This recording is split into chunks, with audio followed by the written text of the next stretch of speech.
اعوذ باللہ من الشیطان الرجیم بسم اللہ الرحمن الرحیم وقالت الیہود لیست النصارى علی شیء، اور یہودی کہتے ہیں کہ نصارہ کے مذہب کی کوئی بنیاد نہیں. وقالت النصارى لیست الیہود علی شیء، اور نصارہ کہتے ہیں کہ یہود کے مذہب کی کوئی بنیاد نہیں. وہم یتلون الکتاب، حالانکہ وہ سب آسمانی کتاب پڑھتے ہیں. اب بات آ گئی، یہودی آپس میں دشمنیاں ہیں، ان کی پھڈیں، جھگڑیں، نفرتیں، دوریاں ہیں، دشمنیاں ہیں. نصارہ کہتے ہیں کہ یہود کہتے ہیں نصارہ کی حیثیت نہیں، نصارہ کہتے ہیں یہود کی حیثیت نہیں. کچھ اور بھی دعوے دار ہیں، ان کا بھی سن لیجئے. فرمایا كَذَلِكَ قَالَ الَّذِينَ لَا يَعْلَمُونَ مِثْلَ قَوْلِهِمْ، اسی طرح ان لوگوں نے ان جیسی بات کہی جو علم نہیں رکھتے. مراد یہ مشرکین مکہ ہیں جن کے ہاں صدیوں سے کوئی پیغمبر نہیں آئے، صدیوں سے کوئی الہامی تعلیم نہیں، جن کو کچھ نہیں پتا الہامی تعلیم کے بارے میں. وہ بھی کہتے ہیں باقی کسی کی حیثیت نہیں، ہم ہی اللہ کے چہیتے ہیں، ہم ہی اللہ کے پسندیدہ ہیں. ان سب کو دعویٰ ہے. بہرحال ایک نقطہ درمیان میں تھا، وہم یتلون الکتاب، یہود نصارہ وہ کتاب پڑھتے ہیں. یعنی اولڈ ٹیسٹمنٹ جو ہے وہ یہود کے یہاں بھی تسلیم کیا جاتا ہے، نصارہ کے بھی تسلیم کیا جاتا ہے. کتاب بھی پڑھتے پڑھاتے، مگر ایک دوسرے سے نفرتیں ہیں، دشمنیاں، دوریاں ہیں. اور مشرکین بھی کہہ رہے ہیں کسی کی کوئی حیثیت نہیں، حیثیت تو ہماری ہے. ایسے ہی دعوے ہمارے بھی ہوتے ہیں، ہم ہیں باقی کوئی نہیں. اللہ ایسے فتنوں سے ہم سب کی حفاظت فرمائے. ہمارے کہنے سے ہم نہیں بنے گا. اللہ فرما دے کہ تو میرا تب بات بنے گی. اللہ فرما دے تو میرا تب بات بنے گی. یا ایتھا النفس المطمئنہ ارجعی الی ربک راضیۃ مرضیہ فادخلی فی عبادی وادخلی جنتی. اطمینان والی نفس یہ روح، لوٹا اپنے رب کی طرف، وہ تجھ سے راضی، تو اس سے راضی. فادخلی فی عبادی، داخل ہو جا میرے بندوں میں. وادخلی جنتی، اور داخل ہو جا میری جنت میں. اللہ کہے تو بات بنے گی. اچھا، اب اللہ کہے گا انشاءاللہ، فرمائے گا، مگر دنیا میں اس نے بتایا کن کے لیے کہے گا. وہ پورا پیکج قرآن پاک میں بار بار آ رہا ہے. وہ اسلام پر آؤ، پیغمبر محمد مصطفیٰ علیہ السلام کو مانو، اور ان کی مانو، ایمان کے تقاضوں پر عمل کر کے عمل صالح کی گواہی پیش کرو تو اللہ کے ہاں تم مقبول ہوگے. فرمایا فاللہ یحکم بینہم یوم القیامت، تو اب قیامت کے دن اللہ ان کے درمیان فیصلہ فرمائے گا. فیما کانوا فیہ یختلفون، ان باتوں کا جن میں وہ اختلاف کیا کرتے تھے. اب مشرکین مکہ کے تعلق سے کچھ کلام آ رہا ہے. ایک اصولی بات ابھی سمجھ لیتے ہیں. سورۃ البقرہ مدنی سورت ہے، مدنی دور کا سلسلہ چل رہا ہے، مگر مکے والوں کا ذکر بھی مدنی صورتوں میں کچھ آتا ہے. اور جب مکی صورتوں کا مطالعہ کریں گے جو مکہ مکرمہ میں نازل ہوئیں، تو مدنی دور کے تعلق سے بھی کچھ ہدایت وہاں پر بھی آتی ہے. تو مکی صورتوں میں کچھ مدنی دور کے مضامین، اور مدنی صورتوں میں کچھ مکی صورتوں سے متعلق یا مکے والوں سے متعلق کلام. یہ مستقل ہمارے سامنے مثالیں آئیں گی انشاءاللہ. ومن اظلم، اور اس سے بڑھ کر ظالم کون ہوگا؟ ممن منع مساجد اللہ، جو اللہ کی مسجدوں سے روکے، ان یذکر فیہا اسمہ، کہ ان میں اس کے نام پاک کا ذکر کیا جائے، وسعی فی خرابہا، اور انہیں ویران کرنے کی کوشش کرے. سب سے بڑا ظالم کون؟ جو اللہ کی مساجد سے روکے. مشرکین مکہ نے ظلم کیا، مسلمانوں پر زندگی اجیرن کر دی، نبی علیہ السلام پر دست درازی معاذ اللہ، صحابہ کرام رضی اللہ تعالیٰ عنہم اجمعین، ہجرت حبشہ پر ان کو مجبور کیا گیا. پھر ہجرت مدینہ کا معاملہ آیا، اللہ کے گھر کے دروازے مشرکوں نے بند کیے، ظالموں نے. ان سے بڑا ظالم کون ہوگا؟ تو اللہ فرما رہا ہے اس سے بڑھ کر ظالم کون؟ جو اللہ کی مسجدوں سے روکے کہ ان میں اللہ کے نام کا ذکر کیا جائے، وسعی فی خرابہا، اور انہیں ویران کرنے کی کوشش کرے. مشرکین و کفار کی بھی سازشیں، مسجدوں کو شہید تک کر دیا جانا، مسجدوں کو بند کرا دیا جانا. مگر معاف کیجئے گا، کبھی فرقہ وارانہ جھگڑوں کی وجہ سے مسلمانوں کے ملکوں میں بھی مساجد پر تالے لگتے ہیں. یہ بھی ظالم ہیں جو مسجدوں کو تالے لگواتے ہیں، فرقہ واریت کی بنیاد پر، اپنے مسلکی مسائل کی بنیاد پر، اپنے ذاتی مفادات کی بنیاد پر، اپنی چودراہٹ کی بنیاد پر، حب جاہ کی بنیاد پر، حب مال کی بنیاد پر. استغفر اللہ. اس سے بڑا ظالم کون ہوگا؟ یہ جینرک بھی ذہن میں رکھیے. البتہ پس منظر مشرکین مکہ کے تعلق سے جنہوں نے ہجرت پر مجبور کیا صحابہ کو اور حضور کو علیہ السلام، ان سے بڑا کوئی ظالم نہیں. وسعی فی خرابہا، اور انہیں ویران کرنے کی کوشش کرے. اولئک ما کان لهم ان يدخلوها الا خائفین، ایسے لوگوں کو حق نہیں کہ ان مساجد میں داخل ہوں مگر ڈرتے ہوئے. کس بات کا ڈر؟ اللہ کے گھر سے روکیں، اللہ کے ذکر سے روکیں، اللہ کی یاد سے روکیں گے تو اللہ کی پکڑ آئے گی. مسجدیں اللہ کے ذکر کے لیے ہیں، مسجدوں کو آباد ہونا چاہیے، ان میں رکاوٹ نہیں ڈالنی چاہیے، کسے باشد کوئی بھی ہو، کوئی رکاوٹ نہیں ڈالنی چاہیے اللہ کے ذکر اور اللہ کی یاد میں. ہاں فسادی قسم کے لوگوں کے خلاف اقدام ہو ایک الگ شے ہے، لیکن اللہ کے گھروں کو آباد رکھا جائے. اولئک ما کان لهم ان يدخلوها الا خائفین، ایسے لوگوں کو حق نہیں کہ ان مساجد میں داخل ہوں مگر ڈرتے ہوئے. لهم فی الدنیا خزی ولهم فی الآخرۃ عذاب عظیم، ان کے لیے دنیا میں رسوائی ہے اور آخرت میں ان کے لیے بڑا عذاب ہے. یہ اشارہ ادھر ہو رہا ہے، مزید سنیے گا. مکہ مکرمہ کا دور تو گزر گیا، مدینہ شریف کا دور شروع ہو گیا. مدنی دور میں قتال کی اجازت اور حکم بھی آیا، اور اب بتایا جا رہا ہے کہ یہ ظالم وہاں بیٹھے ہیں اور اللہ کے گھر میں 360 بتوں کی گندگی انہوں نے رکھی ہوئی ہے. مسلمانوں تم نے اس گندگی کو ختم کرنا ہے وہاں سے. کل قتال کے تقاضے بھی آئیں گے، مکے والوں کے خلاف اقدام بھی کرنا ہوگا. یہ ذہن میں رکھوایا جا رہا ہے، اور آگے بعد میں قتال کے مراحل بھی آنے والے ہیں. وَلِلَّهِ الْمَشْرِقُ وَالْمَغْرِبُ، اور مشرق و مغرب اللہ ہی کے لیے ہیں. فَأَيْنَمَا تُوَلُّوا فَثَمَّ وَجْهُ اللَّهِ، لہذا تم جس طرف رخ کرو گے تو وہیں اللہ کی ذات ہے. إِنَّ اللَّهَ وَاسِعٌ عَلِيمٌ، بے شک اللہ بڑی وسعت والا خوب جاننے والا ہے. شرک کی نفی ہو رہی ہے. شرک اللہ کی ذات میں معاذ اللہ مشرکین مکہ نے بھی کیا، اور یہود و نصارہ نے بھی بدترین شرکی روش اختیار کی، اس کی نفی کی جا رہی ہے. وقالوا اتخذ اللہ ولدا سبحانہ، اور انہوں نے کہا کہ اللہ نے کسی کو بیٹا بنا لیا. نہیں، بلکہ وہ اللہ اس تہمت سے پاک ہے، اللہ ہر عیب سے پاک ہے. یہ تو تہمت ہے. اللہ کی اولاد قرار دینے کا مطلب معاذ اللہ معاذ اللہ، کیسے کیسے تصورات اللہ کی طرف وابستہ ہو جائیں گے. مشرکین مکہ نے فرشتوں کو اللہ کی بیٹیاں قرار دے دیا، یہود نے عزیر علیہ السلام کو، نصارہ نے عیسیٰ علیہ السلام کو اللہ کا بیٹا قرار دیا. معاذ اللہ، بدترین شرک. نہ، اللہ فرماتے سبحانہ، اللہ اس تہمت سے پاک ہے.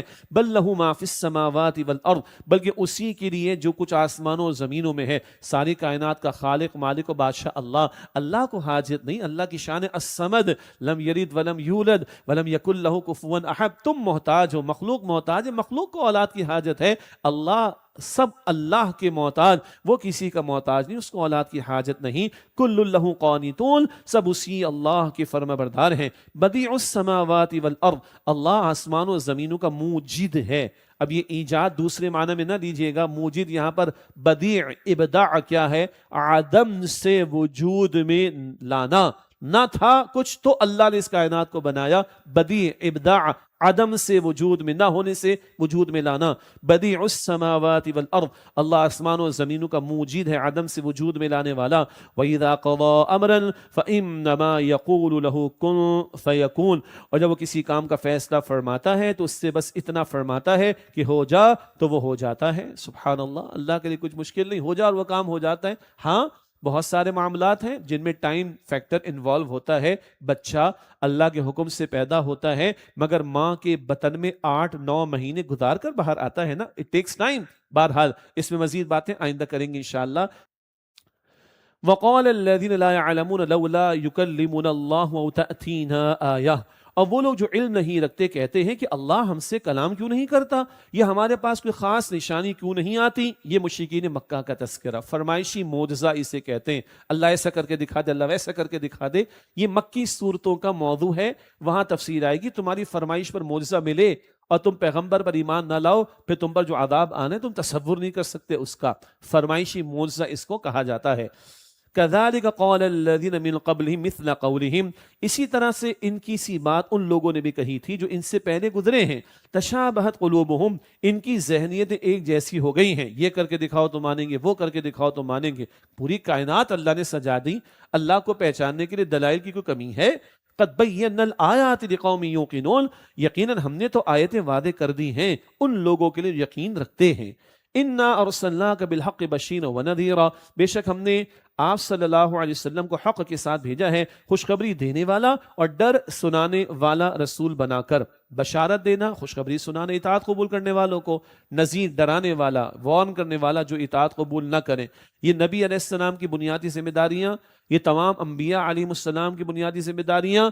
اب ختم نبوت کے بعد یہ بشارت اور انذار کی ذمہ داری ادا کرنا امت مسلمہ کے کاندھوں پر. فرمایا انا ارسلناک بالحق بشیرا ونذیرا، بے شک ہم نے آپ کو حق کے ساتھ بھیجا ہے خوشخبری دینے والا اور ڈر سنانے والا رسول بنا کر، ولا تسأل عن اصحاب الجحیم، اور آپ صلی اللہ علیہ وسلم سے جہنم والوں کے بارے میں نہیں پوچھا جائے گا۔ یہ بہت اہم بات ہے، آپ کا کام بتانا، سمجھانا، پہنچانا ہے۔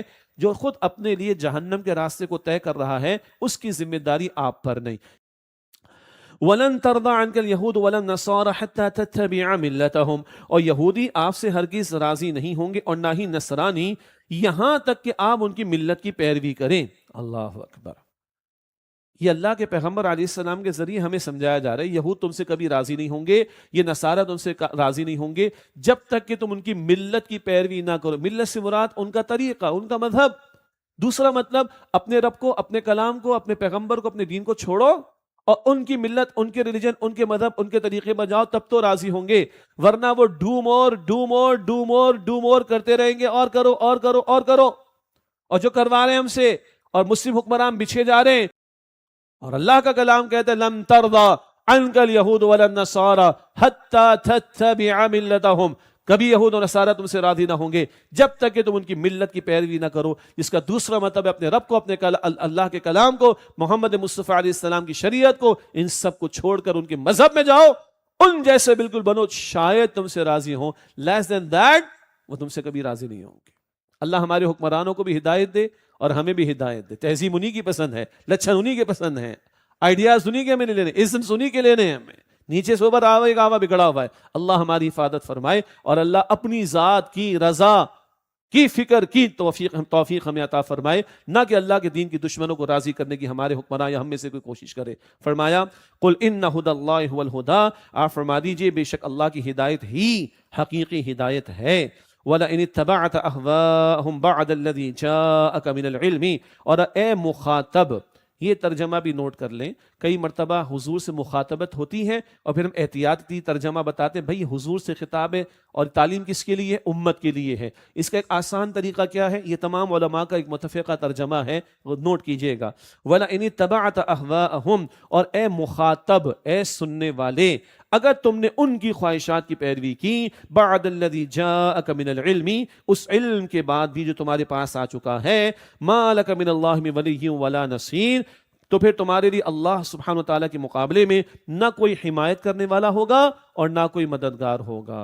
کون سا علم آ گیا؟ قرآن کریم آ گیا، صاحب قرآن محمد مصطفیٰ علیہ السلام کی تعلیم آ گئی۔ اس سب کے آ جانے کے بعد تم ان کی خواہشات کی پیروی کرو گے، اللہ کے منکر، اللہ کے دین کے منکر، اللہ کے نبی علیہ السلام کے منکر، دین کے دشمن، اللہ کے کلام، اللہ کے نبی کی تعلیم کو چھوڑ کر ان کی خواہشات کو پورا کرو گے تو جان لو تمہارے لیے اللہ کے مقابلے میں نہ کوئی حمایت کرنے والا ہوگا، نہ کوئی مددگار ہوگا۔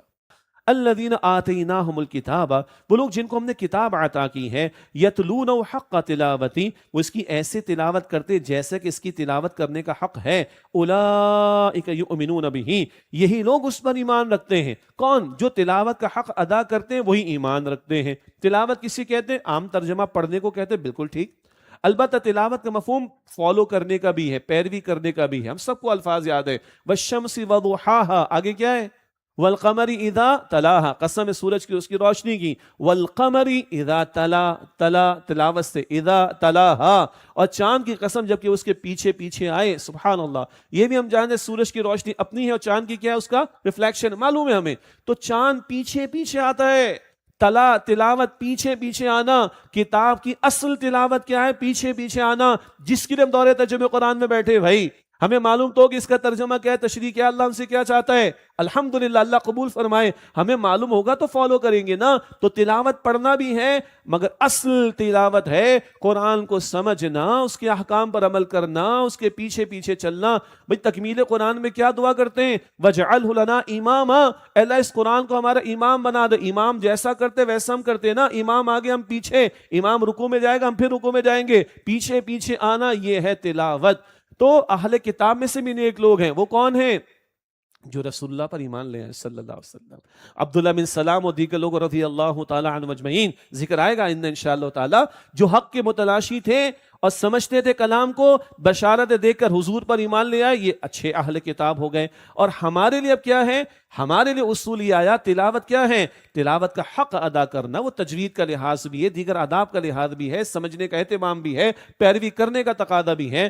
اولئک یؤمنون بہ، یہی لوگ اس پر ایمان رکھتے ہیں۔ تو قرآن کی اصل تلاوت ہے قرآن پاک کے احکامات پر عمل کرنا، اس کے ڈوز اینڈ ڈونٹس کو فالو کرنا۔ یہ کرنا ہے تو کرو، یہ نہیں کرنا تو رک جاؤ اس سے۔ یہ اصل تلاوت ہے، یہ اصل ایمان ہے قرآن پاک پر۔ اور حدیث مبارک میں رسول اکرم صلی اللہ علیہ وسلم نے ارشاد فرمایا، ما آمن بالقرآن من استحل محارمہ، اس شخص کا ایمان نہیں قرآن پاک پر جو قرآن پاک کے حرام کو حلال کر لے۔ قرآن نے منع کیا، عمل کر رہا اس پر، رسول سے منع کیا، عمل کر رہا ہے، اس کا ایمان نہیں قرآن پاک پر جو قرآن پاک کے حرام کو حلال کر لے۔ یہاں فرمایا یتلون حق تلاوتی، وہ اس کی ایسی تلاوت کرتے ہیں جیسے کہ تلاوت کرنے کا حق ہے۔ اولئک یؤمنون بہ، یہی لوگ اس پر ایمان رکھتے ہیں۔ ومن یکفر بہ، اور جو اس کتاب کا انکار کرے گا، فاولئک هم الخاسرون، تو وہی لوگ نقصان اٹھانے والے ہیں۔ وآخر دعوانا ان الحمد للہ رب العالمین، والسلام علیکم ورحمۃ اللہ وبرکاتہ۔